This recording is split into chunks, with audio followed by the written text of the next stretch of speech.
Welcome back. We're joined in studio with Nathan. Nathan, you are an evangelical. You grew up in that kind of world, and also you're gay. How do you put those two things together? Because that's a difficult world for you. Yeah, well, I guess the process probably started way back when I was 18. I'm 25 now. Just questioning, of course, the first thing you do, because of evangelical Christianity is it's completely wrong, and you might as well be a child molester. That's pretty much how they do it. It's considered that evil. Yeah. Wow. What did your family say, parents? Well, of course, they were very shocked. They didn't like the whole idea. The first step they went to is, well, can we fix this? Okay. And that's Send you off for counseling or like whatever? ex-gay ministries are what they call it. Basically, they try to make you ungay or repress all your feelings and make you somehow straight. And did you try that? Did it do anything? No, I haven't tried it. I have friends. You should try that, because then you can maybe be ex-gayed. Exactly. Well, actually, I know friends who've done that, and basically, either one, you just say this is completely crazy, and they walk away from it, or you follow it, and then 15 years later, you're married, you have 2 kids, and then all of a sudden, you have an affair with some guy on the side or a woman if you're. And so that still is going on. So how do you hold on to your faith? Because you still obviously have a deep, Christian faith.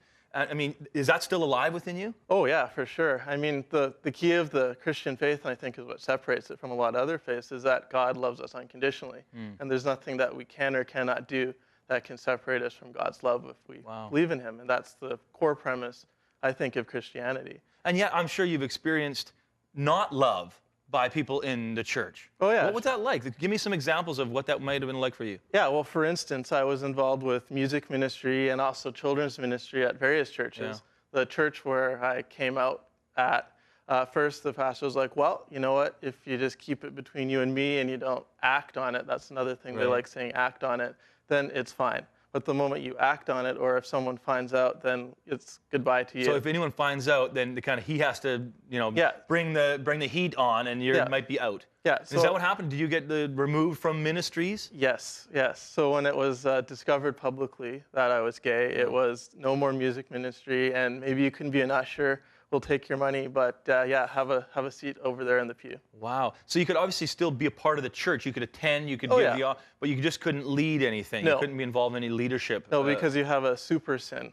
So this, I mean, that's an interesting distinction, because many people think like Anglican Church has done a lot for gay people by acceptance, but the evangelical community is still wrestling with this one, aren't they? Where do we draw the line? What do we say the Bible says about homosexuality? What do you do with those texts that Paul talks about homosexuality? Oh, you should probably have like an hour-long show just talking about those texts. But I mean, the core ones is the one about Sodom. And I think if anybody does any research beyond that, they'll say it has a lot more to do with the inhospitality and. Yeah, the book of Ezekiel talks about that. Yeah, that's right. Jesus even talks about that. So that's sort of the Old Testament. I think when they talk about abomination, there's a whole other societal context there. I mean, shrimp is an abomination, right? And how many people eat shrimp? And both you and I don't have beards, so. So now we're out there. Yeah. So you're going to say, if you're going to start nitpicking, we can really go, you can get crazy in one sense. And you're saying, I'm holding on to my Christian beliefs, and I'm still realizing that this is my orientation. Yeah. And that's been a struggle, but you're finding a peace right now for yourself. Yeah, exactly. I mean, I've gone to a United Church now, actually, so that's been a good step, because now there's a place where you can freely worship and also be gay at the same time, which is very nice. Well, now, right after the break, I mean, the next segment here, I want to talk about your wedding that's coming up. You're engaged, you're getting married, and I want to hear about your reaction from your parents about the wedding, if they're going to be attending there. So, and in the next segment after this, we're going to hear about his wedding. But right now, we're going to talk more with Fatima, who's talking about Tricone, Vancouver.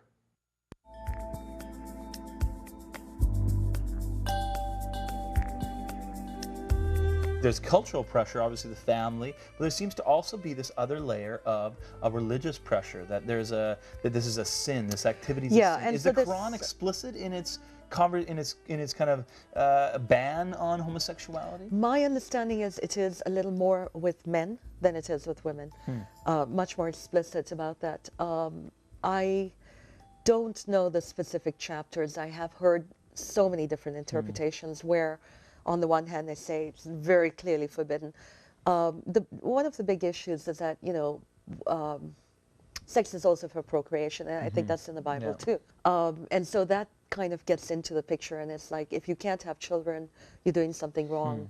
And now we can, right? I mean, through adoption and all kinds of relationships that are happening in the gay and lesbian community, where people are actually partnering up to co-raise children. And it's really quite beautiful. And now we have same-sex marriage as well. And of course, we've had adoption for quite a while.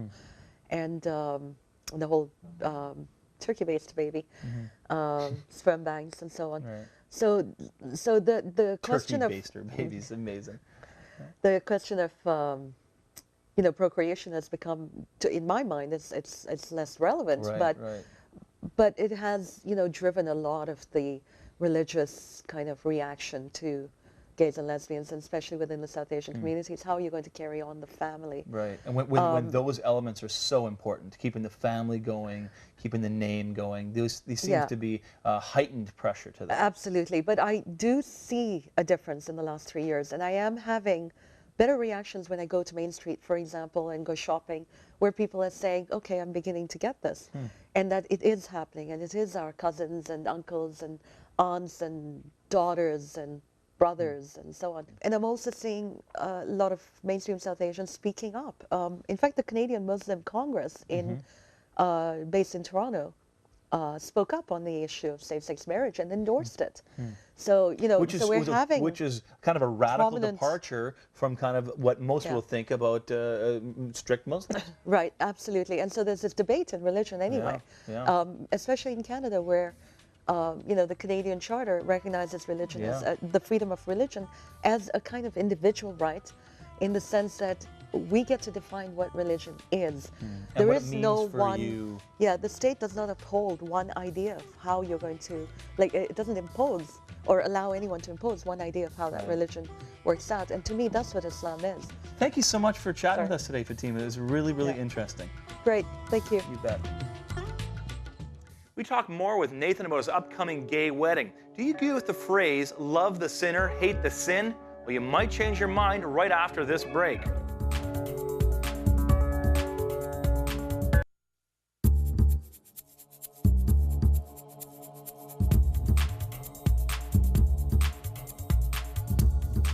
Welcome back. We're again joined by Nathan. Nathan, you are getting married. When are you getting married? February, and I'll just leave it at that. Okay. Now, let me ask you this. I mean, this might be a difficult question, but are your parents going to attend your wedding, you think? I don't know. You still don't know? I don't know. So, they're obviously trying to figure out, if by our attendance, does this condone the homosexual lifestyle? Is that kind of what they're wrestling with? Exactly. It's the same thing. Well, we love our son, but we hate the homosexuality. So it goes back to the whole love the sinner, hate the sin sort of thing. So it comes up, and I've had other people talk to me about this before they knew I was gay, saying, well, what should I do? I really like this person, and they're really great, and everything's wonderful, but they're gay. And so I can't attend this ceremony because I condone the gayness. Exactly. Even though they think you're, just perfect, it's a struggle because you're gay, and if they go to that somehow, they'll be endorsing the lifestyle choice. Even though it really has nothing to do with them, except for, obviously you'd love them there. Oh, I'd love my parents to be there. Even if they disagree with it at some level, you say, I want their love and support just as me as a son. Exactly. And so you're saying, is this a common thing as a lot of people? I mean, you interact with people like yourself, evangelicals that are gay?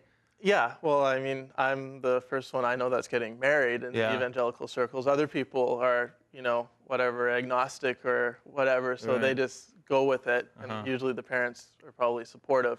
Usually with some people, the parents come around, I know that, and some other parents, they never do come around, so.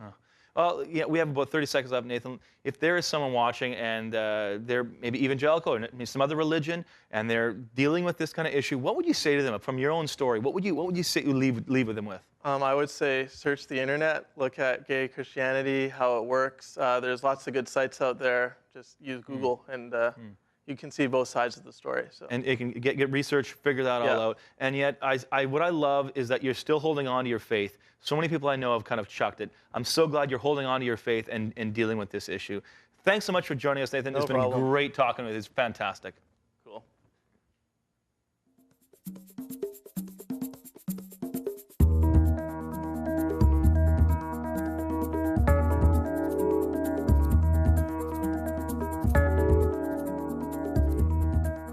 In this show, we looked at homosexuality and religion.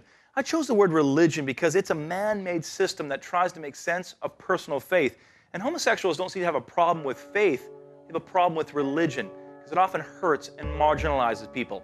And whether or not you believe that homosexuality is a sin, I think everyone would agree that all gay people need to be loved unconditionally. Judging from the stories that emerged from the show today, I think that the Muslim communities, Christian, and South Asian communities all have a lot of work to do yet on how we handle and treat gay people. The Bible does say, if you don't have love, you've got nothing. Whose right is it to judge anyways, ours or God's? Thanks for watching. I'm Randall Mark. That's my perspective.